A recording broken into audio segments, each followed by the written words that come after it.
कल पूरे विश्व में मई के पहले हफ्ते में हर साल की तरह इस साल भी विश्व एस्मा दिवस मनाया जाएगा।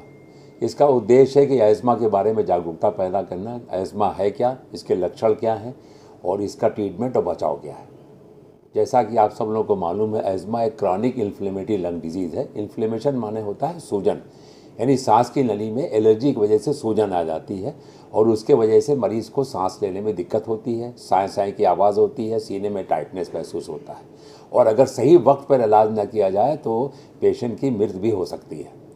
इसी संदर्भ में कल विश्व एस्मा दिवस के संदर्भ में हमने आज प्रेस कॉन्फ्रेंस रखी है, जिससे पब्लिक को जागरूकता हो कि एस्मा क्या है। एस्मा का सबसे एक कॉमन काज है वो एलर्जी, लेकिन और भी ट्रिगर फैक्टर्स होते हैं, धुआं, धक्कड़, डिफरेंट तरह के काम करना, पेट्स वगैरह में या ऑक्यूपेशनल की वजह से होना, धूल लगना या पराकड़ की वजह से मौसम चेंज होना, इसके वजह से एलर्जी बढ़ जाती है। और सही मानों में एस्मा का सही इलाज जो है वो, चूँकि एक क्रॉनिक लॉन्ग टर्म बीमारी है, इसमें लंबे समय तक दवा का इस्तेमाल करना होता है, इसीलिए इनहेलेशन थेरेपी इसमें सबसे कारगर है। इसी के उद्देश्य से इस साल का थीम है make inhalation therapy accessible to all, यानी सब मरीज़ों को, चाहे वो गरीब कंट्री का हो चाहे अमीर कंट्री का हो, सबको इनहेलेशन थेरेपी अवेलेबल होना चाहिए। इनहेलेशन थेरेपी का रूल है कि रेगुलर अगर कार्टिकोस्टेरॉइड इनहेलेशन, चूँकि इन्फ्लेमेशन सबसे इंपॉर्टेंट काज है एस्मा में और सबसे कारगर दवा जो है इन्फ्लेमेशन की, सूजन की है, वो है कार्टिकोस्टेरॉइड। तो ये देखा गया है कि कार्टिकोस्टेरॉइड कंटेनिंग इनहेलर्स अगर मरीज़ को रेगुलर कंटिन्यूअस लेता है तो सांस के मर्ज का वो बचाव भी कर सकता है, सांस की तकलीफ से दूर भी रह सकता है, अपनी दिनचर्या को आराम से महसूस रख सकता है। इसी के उद्देश्य से हमने ये प्रेस कॉन्फ्रेंस रखी हुई है। सबसे इम्पॉर्टेंट जो हमने बताया कि सबसे इम्पॉर्टेंट लक्षण जो सांस के मरीज़ों का है, दमा का है, वो सांस का फूलना है, विस्लिंग साउंड या सीटी सी आवाज़ होना, सीने में जकड़न होना, खांसी और बलगम होना। बलगम अक्सर चिपका रहता है, मरीज़ को मुश्किल से दिक्कत से निकलता है।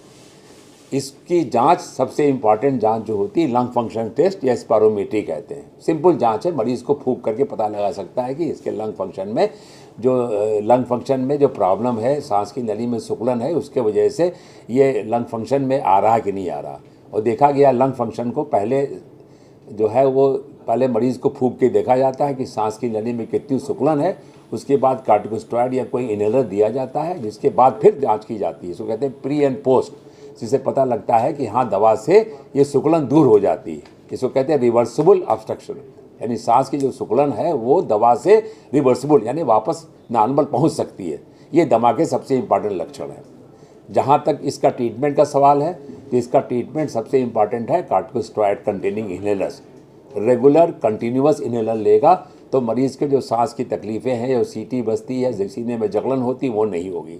साथ साथ इसका और बचाव है कि फ्लू वैक्सीन है कि सबसे कॉमन ट्रिगर फैक्टर्स कहलाता है। ट्रिगर फैक्टर्स का मतलब होता है वो जिसके वजह से एस्मा का अटैक हो जाता है।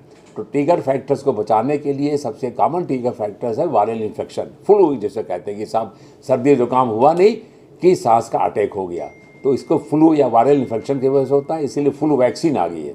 इन्फ्लुएंजा वैक्सीन और फ्लू वैक्सीन साल में एक बार हम लोग देते हैं। हर साल मरीज़ अगर इन्फ्लुएंजा वैक्सीन लगाता रहे और कंटिन्यूअस कार्टिकोस्टेरॉइड कंटेनिंग इनहेलर ले तो एस्मा से बच भी सकता है और एस्मा की तकलीफ से दूर भी रह सकता है।